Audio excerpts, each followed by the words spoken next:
మా latest videos కోసం మా ఈ తెలుగు న్యూస్ ఛానల్ సబ్స్క్రైబ్ చేసి గంట సింబల్ యాక్టివేట్ చేసుకోండి. ఈ నెల 25 తొలి ఏకాదశి శనివారంతో కలిసి వచ్చింది. తొలి ఏకాదశి అన్న శనివారం అన్న వెంకటేశ్వర స్వామి వారికి ఎంతో ఇష్టం గనుక ఈ రెండూ కలిసి వచ్చిన ఈ పర్వదినాన ఒక మామిడి ఆకుతో ఇలా చేస్తే చాలు 5 కోట్లు 5 నిమిషాల్లో వచ్చి పడతాయి. 5 కోట్ల అప్పు ఉన్నా తీరిపోతుంది. కష్టాలు బాధలు పోతాయి. సకల ఐశ్వర్యాలు సిద్ధిస్తాయి. మన తెలుగు క్యాలెండర్ ప్రకారం సంవత్సరంలో ఎన్నో పర్వదినాలు వస్తూ ఉంటాయి. కానీ వాటన్నింటిలో అత్యంత విశిష్టమైనది పవిత్రమైనది తొలి ఏకాదశి. ఆషాఢమాసం శుక్లపక్షంలో వచ్చే ఈ ఏకాదశిని శయన ఏకాదశి అని, ప్రథమ ఏకాదశి అని, తొలి ఏకాదశి అని ఎన్నో పేర్లతో పిలుస్తూ ఉంటారు. హిందూ పురాణాల ప్రకారం తొలి ఏకాదశి అనేది చాలా గొప్ప ఏకాదశి. సంవత్సరంలో ప్రతి నెల 2 ఏకాదశులు చొప్పున మొత్తం 24 ఏకాదశులు వస్తాయి. అధిక మాసం వస్తే మరొక 2 ఏకాదశులు అదనంగా వస్తాయి. నిజానికి ఏకాదశి తిథి అనేది శ్రీహరికి అత్యంత ప్రీతిపాత్రమైన తిథి. ఆ రోజున ఉపవాసం ఉండి భగవన్నామ స్మరణతో గడిపితే సర్వ పాపాలు తొలగిపోయి మోక్షం సిద్ధిస్తుందని మన శాస్త్రాలు ఘోషిస్తున్నాయి. కానీ నేటి ఆధునిక కాలంలో ఉరుకుల పరుగుల జీవితంలో ఉద్యోగ వ్యాపారాల ఒత్తిడిలో ప్రతి ఏకాదశికి ఉపవాసం ఉండటం అందరికీ సాధ్యపడే పని కాదు. కొందరికి ఆరోగ్య సమస్యలు ఉండవచ్చు, మరికొందరికి సమయాభావం ఉండవచ్చు. అయితే సంవత్సరంలోని ఏ ఏకాదశికి ఉపవాసం ఉండలేని వారు, ఏ వ్రతాలు చేయలేని వారు కేవలం ఈ ఒక్క తొలి ఏకాదశి రోజున ఉపవాసం ఉంటే చాలు సంవత్సరమంతా వచ్చిన అన్ని ఏకాదశులకు ఉపవాసం ఉన్నంత పుణ్యఫలం వస్తుంది. అంటే ఈ ఒక్కరోజు చేసే ఉపవాస దీక్ష ఆచరించే నియమం మీకు 365 రోజుల పాటు నిరంతరంగా భగవంతుణ్ణి పూజించినంత శక్తిని, పుణ్యాన్ని ప్రసాదిస్తుంది. అంతటి మహత్తు ఉన్న పర్వదినం కాబట్టే దీనిని తొలి ఏకాదశి అని ఎంతో ఘనంగా జరుపుకుంటారు. అసలు ఈ తొలి ఏకాదశి అంటే సాక్షాత్తు ఆ వైకుంఠవాసుడైన శ్రీ మహావిష్ణువుకు ఎంతో ఇష్టం. ఆ శ్రీకృష్ణ పరమాత్మకు తిరుమల కొండపై కొలువై ఉన్న ఆ ఏడుగొండల స్వామికి ఈ రోజంటే అత్యంత ప్రీతి. పురాణాల ప్రకారం ఈ ఆషాఢ శుక్ల ఏకాదశి రోజుని శ్రీ మహావిష్ణువు క్షీరసాగరంలో శేషతల్పం పైన యోగ నిద్రలోకి వెళ్తాడు. సరిగ్గా 4 నెలల పాటు అంటే కార్తీక శుక్ల ఏకాదశి వరకు స్వామివారు యోగ నిద్రలోనే ఉండి ఆ తర్వాత మేల్కుంటారు. ఈ 4 నెలల కాలాన్ని చాతుర్మాస్య వ్రతమని అంటారు. స్వామివారు యోగ నిద్రకు ఉపక్రమించే ఈ పవిత్రమైన తొలి ఏకాదశి రోజున భక్తులు చేసే ఎటువంటి ప్రార్థన అయినా సరే, ఏ చిన్న పూజైనా సరే నేరుగా స్వామివారి హృదయాన్ని తాకుతుంది. అయితే ఈ తొలి ఏకాదశి రోజున ఒక మామిడి ఆకుతో చిన్న పరిహారం చేస్తే చాలు మీ జీవితంలో ఉన్న అష్టకష్టాలు, దరిద్ర బాధలు, తీవ్రమైన ఆర్థిక సమస్యలు, ముఖ్యంగా అప్పుల బాధలు అన్నీ పటాపంచలైపోతాయి. ఈ మామిడి ఆకు పరిహారం ఎంత శక్తివంతమైనదంటే మీకు 5 కోట్ల రూపాయల భారీ అప్పు ఉన్నా సరే అది మంచులా కరిగిపోతుంది. ఆ అప్పుల ఊబిలోంచి మీరు బయటపడడమే కాకుండా మీరే ఒక 5 కోట్లు సంపాదించే స్థాయికి, ఒక గొప్ప కోటీశ్వరుడి స్థాయికి వెడతారు అనడంలో ఎటువంటి అతిశయోక్తి లేదు. అంతటి అద్భుతమైన మార్పును ఈ చిన్న పరిహారం మీ జీవితంలో తీసుకువస్తుంది. మరి ఇంతకీ ఈ తొలి ఏకాదశి రోజు మామిడి ఆకుతో ఏం చేయాలి, ఆ పరిహారాన్ని ఏ సమయంలో ఎలా ఆచరించాలి అనే విషయాన్ని ఈ వీడియోలో మనం వివరంగా తెలుసుకుందాం. ఫ్రెండ్స్, ఈ అద్భుతమైన పరిహారం గురించి తెలుసుకునే ముందు దయచేసి ఈ వీడియోకు ఒక లైక్ కొట్టి కింద కామెంట్ సెక్షన్లో అందరూ భక్తి శ్రద్ధలతో ఓం శ్రీ వెంకటేశ్వరాయ నమః అని కామెంట్ పెట్టండి. మీకు తొలి ఏకాదశి రోజు ఏ సమయంలో ఆవు కనిపించినా ఆ ఆవు దగ్గరకు వెళ్ళి ఆ ఆవు చుట్టూ 3 ప్రదక్షిణలు చేసి బీరకాయను ఆహారంగా పెట్టండి. బీరకాయతో పాటు మీ దగ్గర ఉంటే అరటిపండుని కూడా ఆహారంగా పెట్టండి. సాధారణంగా వీధుల్లో ఆవులు కనిపిస్తూ ఉంటాయి. ఆ ఆవులకైనా సరే బీరకాయలను పెట్టవచ్చు, లేదా మీరు గుడికి వెళ్ళినప్పుడు ఆ గుడి దగ్గర ఉండే ఆవుకైనా సరే ఈ ఆహారం పెట్టవచ్చు. బీరకాయలు ఒక్కటే పెట్టవచ్చు, లేదా బీరకాయతో పాటు అరటి పండ్లను కూడా పెట్టవచ్చు. ఇలా తొలి ఏకాదశి రోజు బీరకాయలను, అరటి పండ్లను గోవుకు ఆహారంగా పెడితే మీకు ఉండే దరిద్రాలన్నీ కూడా తొలగిపోతాయి. సమస్యలు, కష్టాలు అన్నీ పోతాయి. లక్ష్మీదేవి అనుగ్రహం కలుగుతుంది. విష్ణుమూర్తి అనుగ్రహంతో అష్టైశ్వర్యాలు సిద్ధిస్తాయి. ఈ తొలి ఏకాదశి రోజు ఆవుకు బీరకాయలను తినిపిస్తే మళ్ళీ వచ్చే సంవత్సరం తొలి ఏకాదశి వరకు మీకు ఎటువంటి ఆర్థిక సమస్యలు రావు. వద్దన్న ధనం వస్తుంది. మంచి ఉద్యోగాలు వస్తాయి. పెళ్ళిళ్ళు కాని వారికి పెళ్ళిళ్ళు జరిగిపోతాయి. అప్పులు తీరిపోతాయి, మీకు అన్నీ శుభాలే జరుగుతాయి. కాబట్టి ఈ ఏకాదశి రోజు గోవుకు 2 బీరకాయలను 2 అరటి పండ్లను తప్పనిసరిగా తినిపించండి. అంతేకాదు ఈ తొలి ఏకాదశి రోజు గోవుకు వివిధ ఆహార పదార్థాలను పెట్టడం వలన వివిధ రకాల ఫలితాలు కలుగుతాయి. ఏకాదశి రోజు బియ్యపిండిలో బెల్లం కొంచెం నీరు కలిపి గోవుకు ఆహారంగా పెట్టడం వల్ల మానసిక ప్రశాంతత కలుగుతుంది.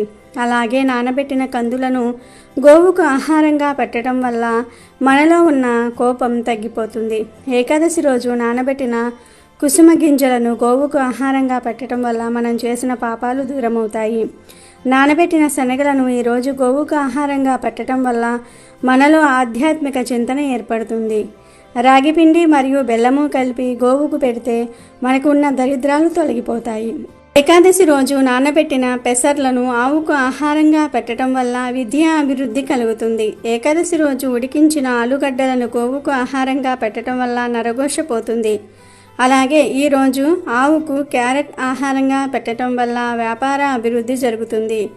బీట్రూట్ పాలకూరను కలిపి గోవుకు ఆహారంగా పెట్టడం వల్ల ఐశ్వర్యం కలుగుతుంది. ఏకాదశి రోజు గోవుకు దోసకాయను ఆహారంగా పెట్టడం వల్ల శత్రువులు మిత్రులవుతారు. టమాటాను ఆహారంగా పెట్టడం వల్ల వివాహ ప్రాప్తి కలుగుతుంది.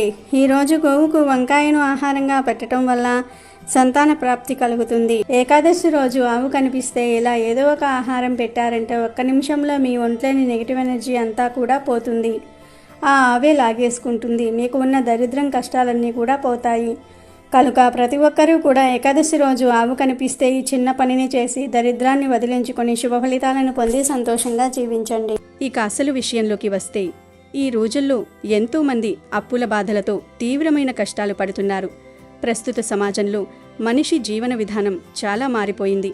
అవసరాలు పెరిగిపోయాయి, ఖర్చులు మితిమీరిపోయాయి. కానీ దానికి తగ్గట్టుగా ఆదాయం రావడం లేదు. ఒక వ్యాపారం మొదలు పెట్టాలన్నా, పిల్లల ఉన్నతి చదువుల కోసమైనా, ఇంట్లో ఒక శుభకార్యం లేదా పెళ్లి చేయాలన్నా, లేదా అనుకోకుండా వచ్చే అనారోగ్య సమస్యల వల్ల వైద్య ఖర్చుల కోసమైనా సరే చాలామందికి అప్పు చేయక తప్పని పరిస్థితి ఏర్పడుతుంది. అప్పు చేసేటప్పుడు ఉన్న ధైర్యం దానిని తీర్చే సమయంలో ఉండడం లేదు. ఎందుకంటే కాలం ఎప్పుడూ ఒకేలా ఉండదు. ఒక చిన్న అప్పుతో మొదలైన వ్యవహారం, దానికి వడ్డీ, ఆ వడ్డీకి చక్రవడ్డీ పెరిగిపోయి చివరకు ఒక మహావృక్షంలా మారి మనిషిని ఉక్కిరిబిక్కిరి చేస్తుంది. అప్పుల వాళ్ళ ఒత్తిడి తట్టుకోలేక ఎంతోమంది రాత్రుళ్ళు నిద్రలేని గడుపుతున్నారు. సమాజంలో ఎంతో పరువు ప్రతిష్టలతో బతికే వ్యక్తులు సైతం అప్పుల వాళ్ళు ఇంటి మీదకు వచ్చి ఎరిస్తే తట్టుకోలేక అవమాన భారంతో కుంగిపోతున్నారు.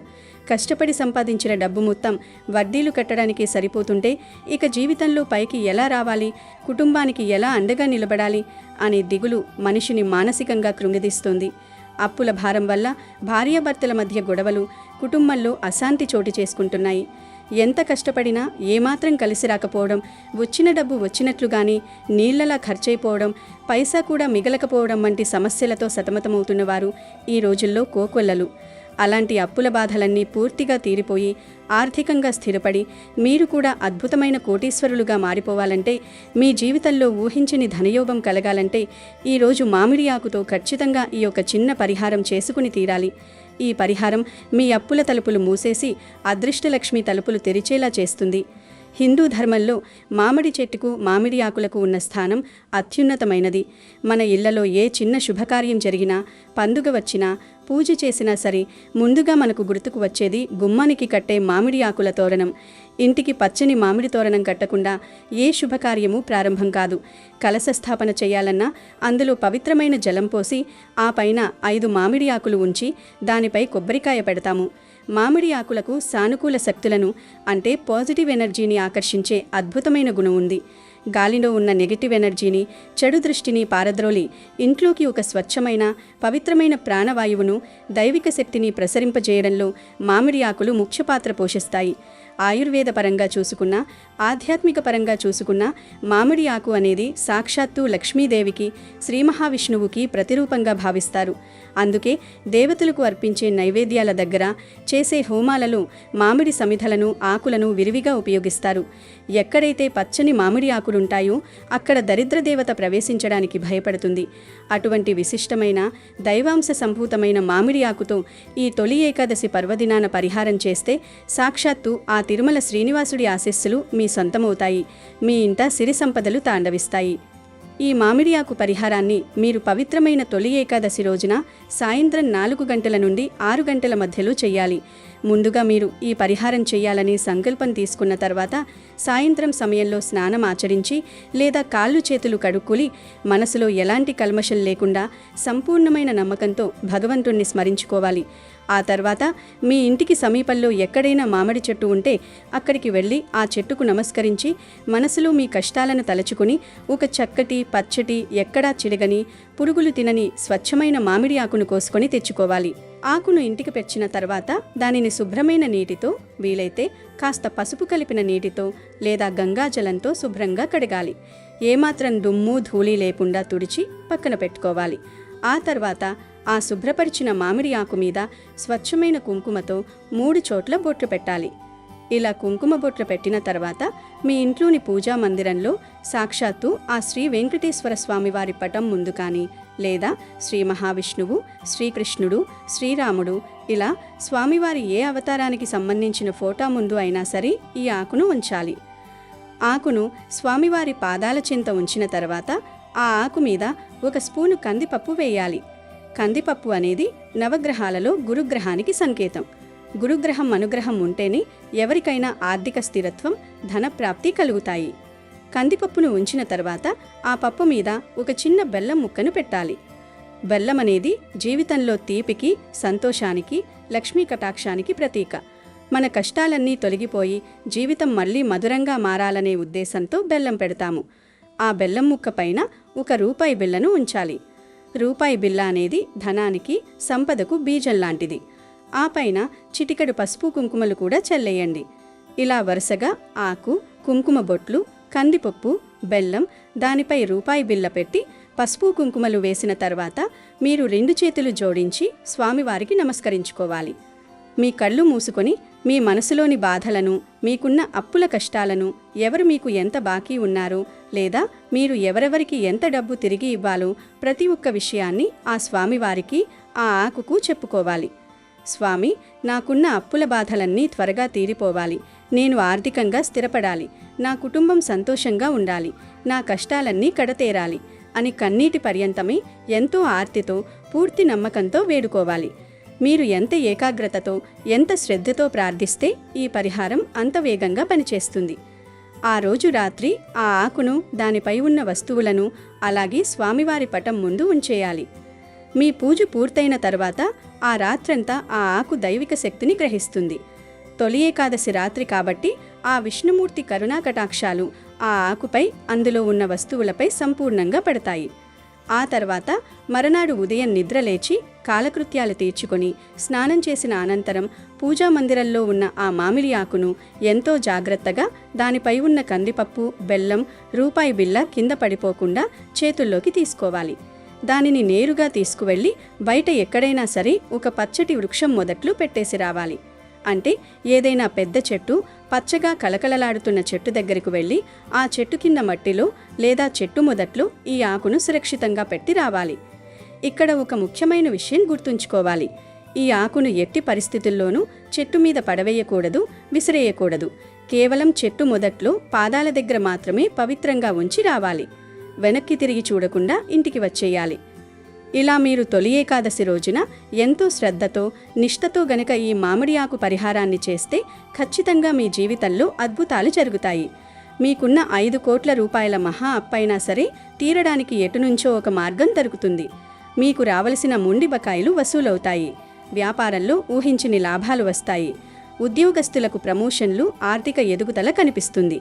కేవలం అప్పులు తీరిపోవడమే కాదు, మీరే ఒక గొప్ప 5 కోట్ల రూపాయలు సంపాదించగలిగే స్థాయికి వెళ్లే అవకాశాలు ప్రకృతి మీకు కల్పిస్తుంది. మీరే స్వయంగా ఒక గొప్ప కోటీశ్వరులుగా మారే అవకాశాలు మీ తలుపు తడతాయి.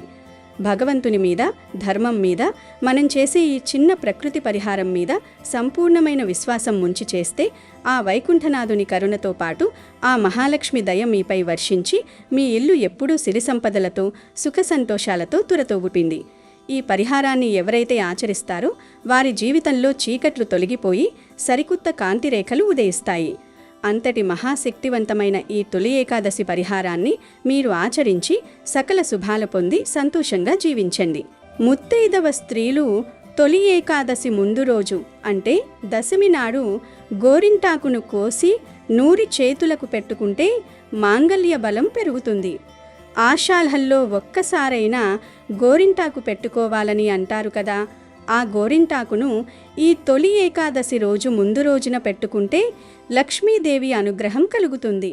కనుక దశమి రోజు స్త్రీలందరూ కూడా చేతులకు గోరింటాకు పెట్టుకోండి. స్త్రీలు అంటే కేవలం పెళ్ళైన వారు మాత్రమే కాదు, పెళ్ళి అబ్బని వారు కూడా ఈరోజు గోరింటాకు పెట్టుకోవాలి. అలా పెట్టుకోవడం వలన మీకు లక్ష్మీదేవి అనుగ్రహం లభించి సంవత్సరం అంతా అన్ని శుభాలే జరుగుతాయి. అలాగే ఈరోజు ఒక కొత్త దక్షిణావృత శంఖం కొనుగోలు చేసి ఇంటికి తెచ్చుకుంటే చాలా మంచిది. శంఖం శ్రీహరికి ఎంతో ఇష్టమైనది. పవిత్రమైన శంఖంలో సాక్షాత్తు సిరి సంపదల దేవి అయిన మహాలక్ష్మీదేవి కొలువై ఉంటుంది.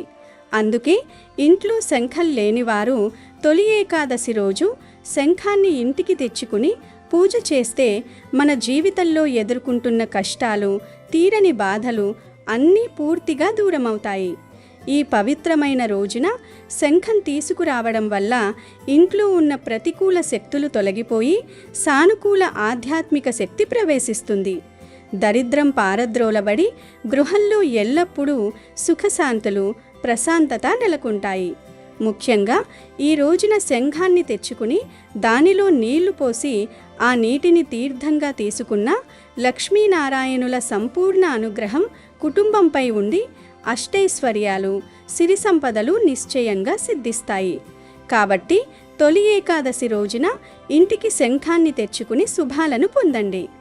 అదేవిధంగా ఈ తొలి ఏకాదశి రోజు తులసి మొక్క మొదట్లో కొన్ని పాలు పోయండి. అలా పొయ్యడం వలన ఇంట్లోని ఆర్థిక సమస్యలు పోతాయి.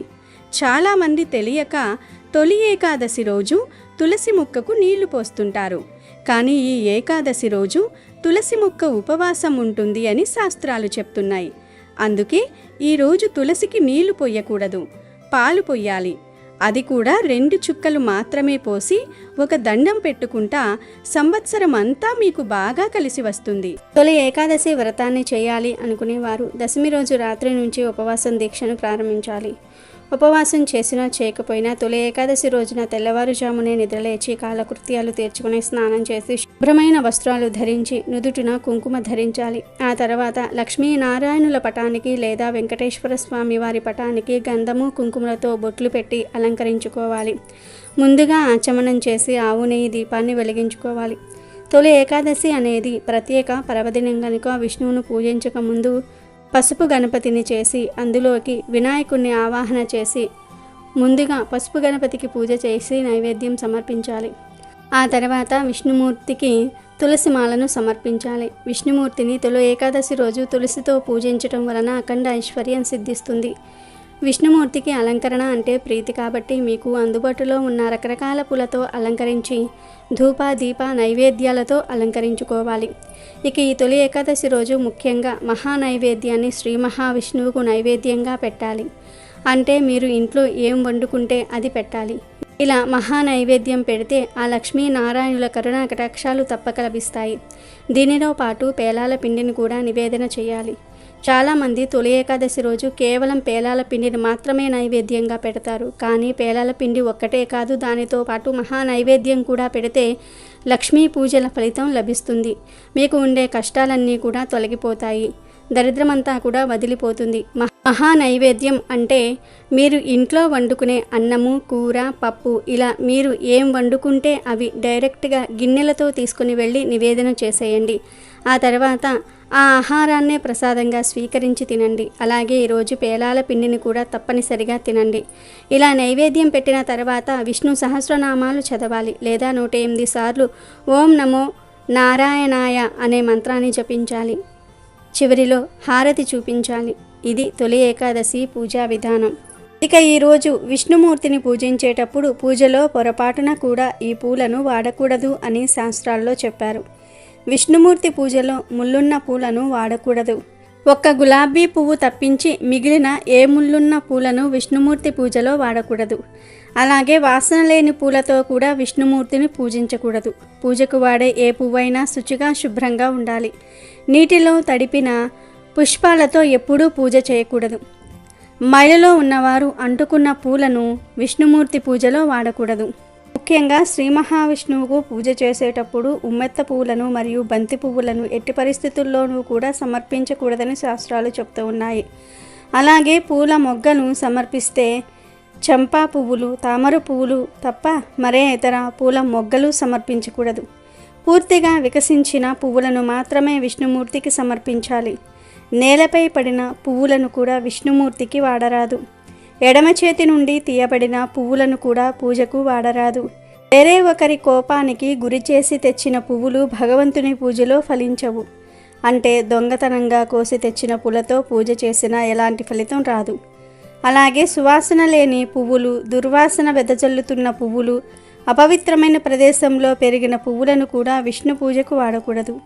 పెంచిన మొక్కల నుంచి పువ్వులు కోసి ఆ పువ్వులతో పూజ చేస్తే ఉత్తమమైన ఫలితాలు వస్తాయి. ముఖ్యంగా ఏకాదశి రోజు విష్ణుమూర్తికి జాజి పూలతో కానీ లేదా ఎర్రటి రంగులో ఉండే గులాబీ పూలతో కానీ లేదా తామర పూలతో కానీ పూజ చేస్తే చాలా మంచి ఫలితం వస్తుంది. లక్ష్మీనారాయణుల అనుగ్రహం కలుగుతుంది. సకల ఐశ్వర్యాలు సిద్ధిస్తాయి. అలాగే కొంతమంది ప్లాస్టిక్ పూలతో పూజ చేస్తూ ఉంటారు. కానీ దేవుడికి ప్లాస్టిక్ పువ్వులను పెట్టకూడదు. తాజా పువ్వులను మాత్రమే పెట్టాలి. ఇలా ప్లాస్టిక్ పువ్వులను, పూలదండలను వేయటం వల్ల అరిష్టం వాటిల్లుతుందని, అడుక్కునే స్టేజ్కి వెళ్ళిపోతారని పండితులు చెప్తూ ఉన్నారు. అలాగే కాగితపు పువ్వులను కానీ దండలను కానీ దేవుడి ఫోటోలకు వేయకూడదు. ఇలా వేయటం వల్ల మనం చేసిన పూజలకు ఫలితం ఉండదు. తాజా పువ్వులు ప్రత్యేక వాసనను కలిగి ఉంటాయి. వాటిని చూడగానే మన మనసుకు ఎంతో ఆనందంగా ఉంటుంది. మనకు ఎంతో ప్రశాంతత లభిస్తుంది. తాజా పువ్వులను చూడగానే మనం ఏ విధంగా అయితే సంతోషిస్తామో భగవంతుడు కూడా అలాగే సంతోషిస్తాడు. తాజా పువ్వులను సమర్పించి పూజ చేయటం వల్ల మనుషుల్లో కోపము, క్రూరత్వము తగ్గి ప్రశాంతంగా ఉంటారు. ప్లాస్టిక్ పువ్వులను సమర్పించటం వల్ల ఇలాంటి భావనలు మన మనసులో కలుగవు. తాజా పువ్వులను మాత్రమే భగవంతుడికి సమర్పించి భగవంతుడి నామస్మరణ చేయాలి. అప్పుడే మనం చేసిన పూజకు ఫలితం లభిస్తుంది. కాబట్టి ఎట్టి పరిస్థితుల్లోనూ కూడా విష్ణుమూర్తిని ఈ పూలతో పూజించకండి. ముఖ్యంగా ఉమ్మెత్త పూలు, బంతి పూలతో విష్ణుమూర్తిని పూజించకండి. ఈ పూలంటే విష్ణుమూర్తికి అస్సలు నచ్చవు. మహిమాన్వితమైన ఈ తొలి ఏకాదశి పర్వదినాన ఏకాదశి వ్రతాన్ని ఆచరిస్తే సూర్యచంద్ర గ్రహణములలో భూమి దానాలిచ్చినంత, అశ్వమేధ యాగం చేసినంత, 60,000 సంవత్సరాలు తపస్సు చేసినంత పుణ్యం లభిస్తుందని తొలి ఏకాదశి వ్రత మహత్యాన్ని గురించి మన పురాణాలు చెప్తూ ఉన్నాయి. మహాసాధ్వి సతీ సక్కుబాయి ఈ వ్రతాన్ని ఆచరించి మోక్షసిద్ధి పొందటం జరిగింది. ఈ ఏకాదశి రోజు విష్ణువుని పూజిస్తారు. కానీ నైవేద్యంగా పులిహోర, పరమాన్నం లాంటివి పెట్టరు. ఈరోజు ప్రత్యేకంగా పేలాల పిండిని నివేదిస్తారు. ఎందుకంటే ఈరోజు పేలాల పిండి తింటే చాలా మంచిదని శాస్త్రం చెప్తుంది. ఇది గ్రీష్మ ఋతువు ముగిసి వర్ష ఋతువు ప్రారంభమయ్యే సమయం కావున ఈ సమయంలో పేలాల పిండి తినాలని పెద్దలు చెప్తారు. తొలి ఏకాదశి రోజు పేలాల పిండి తినటం వలన శరీరానికి వేడిని కలగచేయటమే కాక వ్యాధి నిరోధక శక్తిని పెంపొందిస్తుంది. వర్షాకాలంలో వ్యాధి బారిన పడడానికి ఉన్న అనేక అవకాశాలను ఇది తిప్పికొడుతుంది. తొలి ఏకాదశి రోజు పేలాల పిండిని లేదా పేలాల పిండితో తయారు చేసిన వంటకాలను నైవేద్యంగా అర్పించి తీసుకోవటం ఆనవాయితీ. తొలి ఏకాదశి రోజు జొన్నలు, మొక్కజొన్నలు, గోధుమలు, కొర్రలు ఇలా బియ్యం తప్ప మిగిలిన ఏ ధాన్యాన్ని అయినా సరే పేలాలుగా వేయించి పొడి కొట్టి వాటితో బెల్లాన్ని కలిపి లడ్డూలుగా చేసుకోవటం లేదా అలాగే పొడిపొడిగా తినటం ఆనవాయితీగా వస్తుంది. ఎందుకంటే ఈ పిండి చల్లని వానల వలన శరీరంలో కలిగే వేడి తగ్గిపోయి జలుబు, దగ్గు వంటివి రాకుండా వేడిని కలిగిస్తుంది. అదీ కాక పేలాలు పితృదేవతలకు ఎంతో ప్రీతిపాత్రమైనవి. మనకు జన్మనిచ్చిన పూర్వీకులను కనీసం ఈ రోజున తలుచుకోవటం ముఖ్యం. అలాగే వాతావరణ పరిస్థితుల్లో మార్పు వచ్చే కాలం కాబట్టి మన శరీరం అనేక ఆరోగ్యపరమైన మార్పులు సంతరించుకుంటుంది. ఋతువు ప్రారంభమయ్యే కాలంలో ఉష్ణోగ్రతలు ఒక్కసారిగా పడిపోతాయి. అప్పుడు ఈ పేలాల పిండి శరీరానికి వేడిని కలిగిస్తుంది. అందువల్ల ఈ రోజున ఆలయాలలో, ఇళ్లల్లో పేలాల పిండిని ప్రసాదంగా పెట్టడం ఆనవాయితీగా వస్తుంది. వానలు మొదలైతే అనారోగ్యాలు తలెత్తటము సహజం. శరత్ ఋతువు యమ త్రష్టుక, అంటే ఈ ఋతువులో యముడు కోరలు తెరుచుకొని ఉంటాడు. అందుకే ఉత్తరాయణం కన్నా దక్షిణాయనంలో పండుగలు పబ్బాలు ఎక్కువ. లంకనం పరమౌషధం అనే ఉపవాస దీక్షకు నాంది తొలి ఏకాదశి కనుక ఈరోజు తప్పనిసరిగా స్వామివారిని పూజించాలి, ఉపవాసం ఉండాలి. ఈ ఏకాదశి రోజున ఆడవాళ్ళు పొరపాటున కూడా ఈ తప్పులు చేయకూడదు. చేస్తే ఇంటికి అరిష్టం చుట్టుకుంటుంది, అస్సలు మంచిది కాదు. 7 తరాల వరకు దరిద్రం అనుభవిస్తారు అని పండితులు చెప్తూ ఉన్నారు. ఏకాదశి రోజు తెలియక ఈ పనులు చేస్తే మీ జీవితం సర్వనాశనం అవుతుంది అని పండితులు చెప్తూ ఉన్నారు. మరి తొలి ఏకాదశి రోజు చెయ్యకూడని ఆ తప్పు పనులు ఏమిటో ఇప్పుడు మనం ఈ వీడియోలో తెలుసుకుందాం. తొలి ఏకాదశి రోజు చేసే ఉపవాసం చాలా విశేషమైనది. ఈ ఉపవాసం ఎలా చేయాలంటే మొట్టమొదటిగా దశమి రోజు రాత్రి అల్పాహారం మాత్రమే తినాలి. విపరీతంగా తినకూడదు. అల్పాహారం తిని భూశయనం చేయాలి. ఏకాదశి రోజు ఉదయమే స్నానం చేసి సంకల్పం చెప్పుకొని ఉపవాసం ఉండాలి.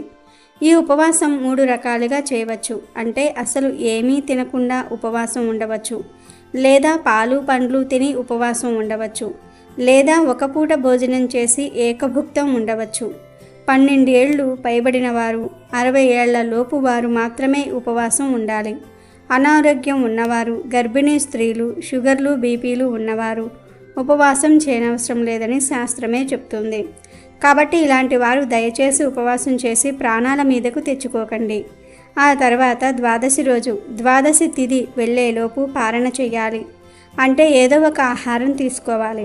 ఇలా తొలి ఏకాదశి రోజు ఉపవాసం ఉండగలిగితే లక్ష్మీనారాయణుల సంపూర్ణ అనుగ్రహం లభిస్తుంది.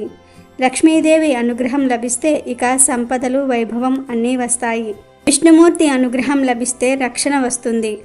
ఇక ఈ ఏకాదశి రోజు అస్సలు కొన్ని తప్పులు చేయకూడదని శాస్త్రం చెప్తుంది. ఏకాదశి అంటే 11 అని అర్థం. 5 జ్ఞానేంద్రియాలు, 5 కర్మేంద్రియాలు, ఒక మనసు.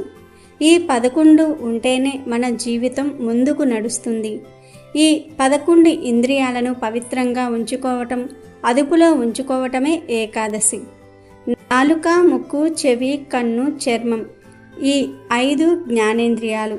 వీటి వలనే మనకు సెన్స్ తెలుస్తుంది. ఏకాదశి రోజు వీటిని పవిత్రంగా ఉంచుకోవాలి. అంటే నాలుకను పవిత్రంగా ఉంచుకోవడాన్ని మాంసం, మద్యం తినకూడదు, చెడు మాటలు మాట్లాడకూడదు, తాంబూలం వేసుకోకూడదు. అలాగే చెవి, ముక్కు, కన్ను, చర్మంతో కూడా ఎలాంటి చేయకూడని పనులు చేయకూడదు. అంటే వినకూడనివి వినకూడదు, చాడీలు, బూతులు, చెడు మాటలు వినకూడదు, కళ్ళతో చూడకూడనివి చూడకుండా ఉండాలి. ఏకాదశి రోజు అభ్యంగన స్నానం చేయకూడదు, ఎందుకంటే ఆది భోగదాయకం. క్షవరం కూడా చేయించుకోకూడదు. ఇవి 5 జ్ఞానేంద్రియాలతో చేయకూడని తప్పులు. ఇక కర్మేంద్రియాల విషయానికి వస్తే వాక్కు, చేతులు, కాలు, మలద్వారం, మూత్రద్వారం, ఈ 5 కర్మేంద్రియాలు. ఈ కర్మేంద్రియాలతో కూడా ఎటువంటి తప్పులు చేయకూడదు. అంటే పరులను నిందించకూడదు, బాధ పెట్టకూడదు, పాషాండులతో చర్చలకు వాదనలకు దిగకండి. అలాగే దశమి రాత్రి నుండి ద్వాదశి రోజు పారణ చేసే వరకు బ్రహ్మచర్యం పాటించాలి. ఇలా ఈ తప్పులు చేయకుండా ఉండగలిగితే గనుక జ్ఞానేంద్రియాలు, కర్మేంద్రియాలు, మనసు ఇవన్నీ పవిత్రంగా ఉంటాయి. కనుక తొలి ఏకాదశి రోజు భార్యాభర్తలు కలవకూడదు. ఇప్పుడు చెప్పుకున్న పనులేమీ చేయకూడదు. అలాగే నెలసరిలో ఉన్న ఆడవారు ఏకాదశి వ్రతాన్ని చేయకూడదు, మహాపాపం చుట్టుకుంటుంది.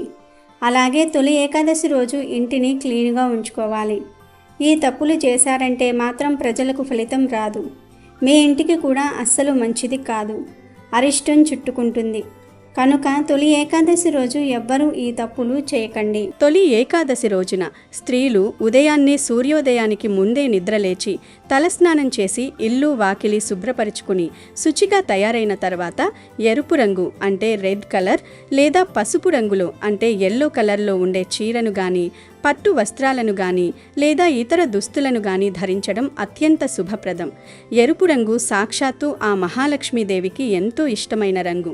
ఎరుపు రంగు సౌభాగ్యానికి, సకల శుభాలకు మరియు విజయానికి ప్రతీక. అలాగే పసుపు రంగు శ్రీ మహావిష్ణువుకు ఎంతో ప్రీతిపాత్రమైనది.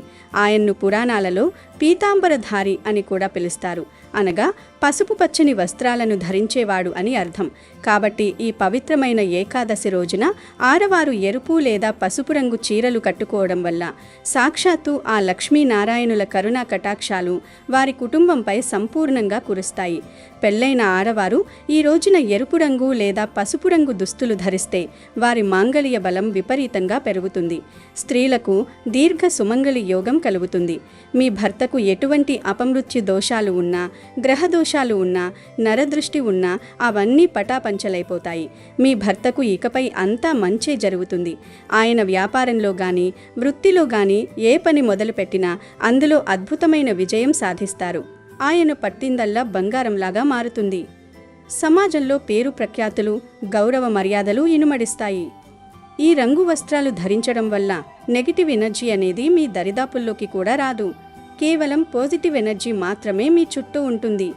కేవలం చీరలు కట్టుకునేవారే కాకుండా మోడ్రన్ డ్రెస్సులు లేదా పంజాబీ డ్రెస్సులు వేసుకునే యువతులు, మహిళలు కూడా ఈ రోజున ఎరుపు లేదా పసుపు రంగు డ్రెస్సులు వేసుకుంటే ఈ సంవత్సరం అంతా కూడా మీకు అన్ని విధాలా బాగా కలిసి వస్తుంది.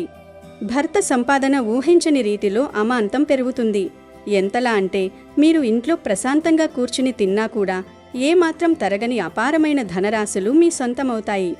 లక్ష్మీదేవి మీ ఇంట స్థిర నివాసం ఏర్పరచుకుని మీకు ధనలోటు అనేది లేకుండా చేస్తుంది. కనుక ఈ పవిత్రమైన తొలి ఏకాదశి రోజున ఆడవారు తప్పనిసరిగా ఈ ఎరుపు లేదా పసుపు రంగులో ఉండే దుస్తులనే ధరించడానికి ప్రాధాన్యత ఇవ్వండి. వీలైతే ఈ రోజును కొత్తగా కొన్న దుస్తులు ధరించడం చాలా మంచిది. ఒకవేళ కొత్త బట్టలు అందుబాటులో లేకపోతే ఇంతకు ముందే ఉతికి శుభ్రంగా ఆరబెట్టిన పాత దుస్తులను ఇస్త్రీ చేసుకుని ధరించినా సరిపోతుంది. కానీ ఈ ఏకాదశి రోజున పొరపాటున కూడా ఉతకని బట్టలు లేదా మురికి బట్టలు వేసుకుని అస్సలు ఉండకూడదు. ఈరోజు ఉతకని బట్టలు వేసుకుంటే దరిద్ర దేవతను మన ఇంటికి మనమే స్వయంగా ఆహ్వానించినట్లు అవుతుంది.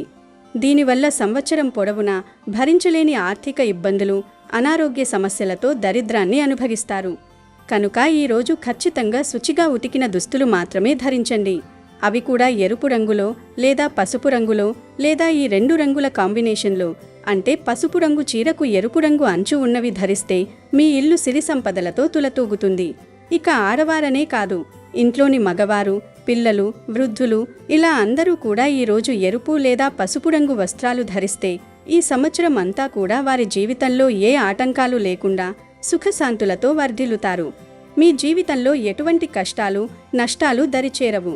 అయితే ఇక్కడ మరొక అత్యంత ముఖ్యమైన విషయాన్ని మీరందరూ ఖచ్చితంగా గుర్తుపెట్టుకోవాలి. అదేమిటంటే ఈ తొలి ఏకాదశి పర్వదినాన ఎట్టి పరిస్థితుల్లోనూ బ్లాక్, బ్లూ, వైలెట్ కలర్, నలుపు, నీలం, ముదురు ఊదా రంగులో ఉండే దుస్తులను పొరపాటున కూడా ధరించవద్దు. ఎందుకంటే ఈ ముదురు రంగులు శని భగవానుడికి మరియు రాహుకేతువుల వంటి ఛాయాగ్రహాలకు ప్రతీకగా చెబుతారు.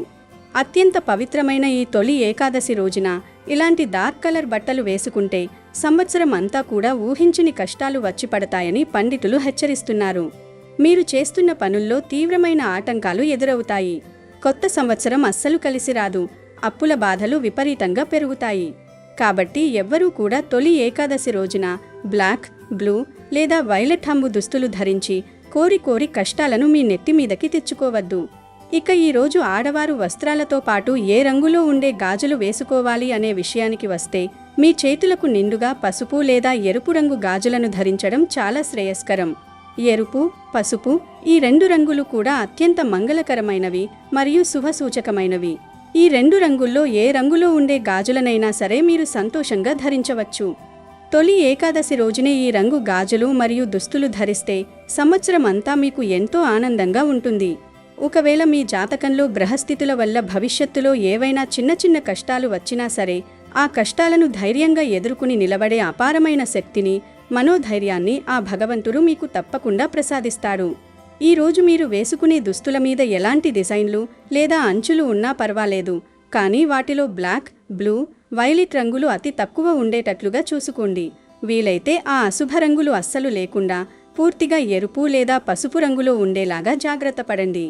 కాబట్టి స్త్రీలు పురుషులు అందరూ ఈ నియమాలను మనసులో గుర్తుపెట్టుకుని రాబోయే తొలి ఏకాదశి నాడు ఈ రంగు దుస్తులు విధిగా ధరించి ఆ భగవంతుని అపారమైన కృపకు పాత్రలయ్యి ఆనందంగా జీవించండి. వీడియో నచ్చితే లైక్ చేయండి, షేర్ చేయండి, బట్ సబ్స్క్రైబ్ చేసుకోవడం మర్చిపోవద్దు.